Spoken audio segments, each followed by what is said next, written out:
Svet zavoda je na današnji seji sprejel naslednji sklep.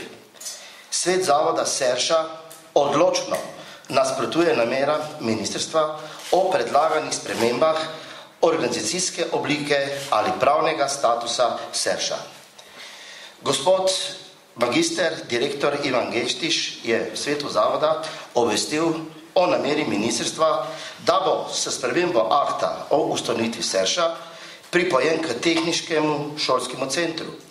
Ministrstvo to namero ni utemeljilo.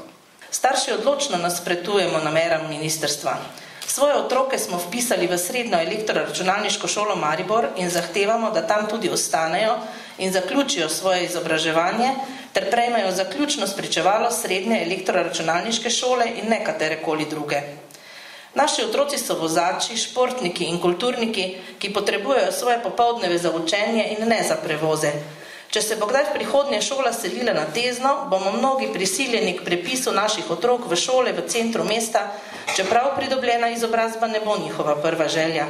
Totalna napaka in napačen pogled naših šolskih oblasti je, da lahko država izide iz krize z varčevanjem na račun izobraževanja. 75% vsega varčevanja naj bi se zgodilo od visokega šolstva do vrtcev. Medtem ko v Franciji napovedujejo 60.000 novih učiteljskih mest, ko je v največji nemški deželi zmagala kandidatka, ki je napovedala dodatna sredstva za šolstvo, ker vsi vemo, da je to edini način, kako imeti bolj kakovostna delovna mesta. Večji dodatek dodane vrednosti, če imate dobro izobražene prebivalstva, bomo pa mi na tem varčevali. Ja, kje pa je tu kakšna pamet?